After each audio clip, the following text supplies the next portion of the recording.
getting out of your own way, how to feel at home with your message. What are we talking about here, Antique? I'm going to let me start taking active notes here, but I'll watch this video a lot. So what are we talking about here? Getting out of your own way. Awesome. Oh man. So we were talking about it a little bit earlier. So we're talking about how we let the world define us. So as we're kids, like this is normal. The world does define us. We are soaking up the world literally. You know, we have proven it. The brain at the beta level just sucks in information. We're little sponges until we're about 7 years old. And so if you've sucked in a world of abundance and love and grace and you're enough and you can do anything, then, you know, life usually turns out that way. We call those people, quote unquote, lucky. Yeah. Okay?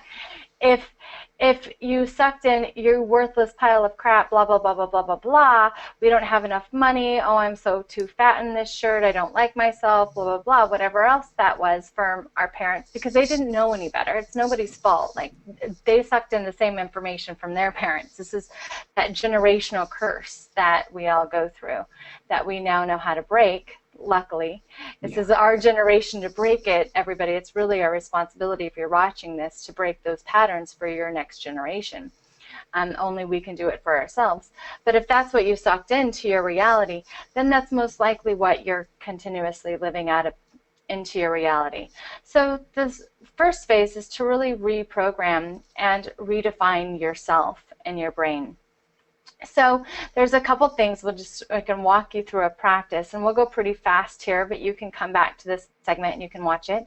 So the first thing that you would do to get the middleman, that person, that thing, that circumstance standing between you and what you really are, who you really are, and what you want to do, is list 3 to 5 traits that you really love about yourself. And instead of focusing on all the things that you don't love, focus on the things that you do love. So when I first started this practice about 10 years ago, I could think it was really in relationship to my body. I was going through some body dysmorphia. So it was more than 10 years ago. I was about 27, 28. And I just thought I was this huge person. And couldn't see anything else in there. I said, what do you like? My coach said, what do you like about yourself? Name one thing.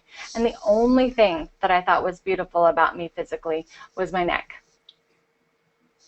This was it. This was it. Her right here was my neck. And so that's what I wrote down. And my coach said, just focus on your neck then. That's it. When any other thoughts come up, you just start talking to yourself about how much you love your neck and how you have a great neck.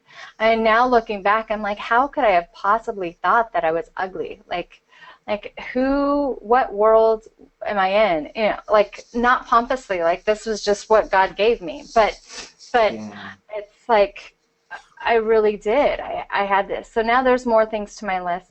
Other things about your personality. So what about your personality do you really like? That's like tangible, that you really like about yourself. And instead of focusing on the things that you don't like or your parents said that you needed to fix, like a zit face and zit queen. My mother was so kind. That has me picking apart my face all the time, and so once I catch myself still in the habit of, like, in the mirror trying to find every little nit and cranny, I say, no, I'm not the zit queen. Actually, I'm good. And I really like my eyes. Like, you have beautiful eyes, and everyone's just looking at your eyes anyway. You don't need to pick your face. You don't need to pick yourself apart. It's okay. So we utilize these things to get the middleman, to get that old subconscious training front and center, so we can see those patterns that we have, and then reprogram them with a positive yet true thing that we believe. Not that our counselor or some book or something told us, but something that you actually believe about yourself. So name these 3 to 5 traits that you love about yourself. And then the next thing that you can do is really write about 3 people that you really admire and 3 traits about them that you admire. and writing things down, and they can be dead or alive. Like Judy Garland was amazing on stage, just incredible. She could captivate the stage and sing like an angel, and I absolutely love her and all these things. So like I wrote down her, a couple other people, Carolyn Mace and her intuition and the way that she trusts herself, and the medical intuitive, and how you feel things and things, and how she accepts that in herself and was a trailblazer and a leader. So then the traits that cross over, Okay. that you find in both areas of the people that you really admire and you, and this is kind of, I usually have people do this practice and then tell them this secret afterwards, but because we're on a show, like, whatever. But you're going to circle those, and those are going to be your main two things to define yourself. So when you introduce yourself, you can say, hi, instead of, hi, my name is Antiqua, I'm the CEO of blah, blah, blah, blah, blah, or I do this, I'm a coach for a living. You say, hi, my name is Antiqua, and I deeply, I'm a deeply passionate person. I just can relate to so many people and so many stories, and so that has drawn me into my work. And what I do is I work with women who are ready to really let go of their past stories, embrace their life, embrace themselves, and really share their story and their message with the world. And I help them package that as well on the end. Yeah, and go ahead. Mm-hmm. And so then I'm sharing my heart and piece of me, the authentic piece of me, rather than selling my credentials and how the world is defining me. Do you feel and see that difference? Yes. And the thing about the three people that you admire most, whatever you see in others are things that are in you. Yeah.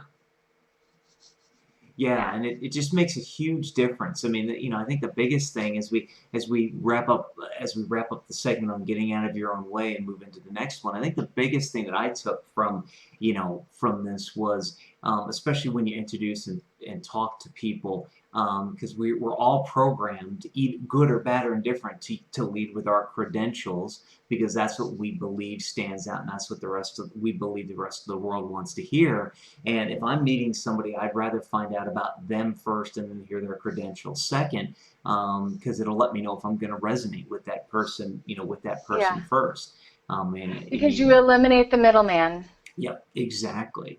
Yeah. Oh, so that, and it's kind of interesting. What was I going to say? I was trying to think of a short way to put it. For me, there is no short way to put it. So I'm going to get out of my own way, and let's move into the second segment, the 3 C's to standing out. What are we talking about here? To watch the rest of this epic episode now, click on the link below the video. Do it now, you'll be glad you did. Are you still here? What are you waiting for? Watch the rest of this epic episode now by clicking on the link below the video.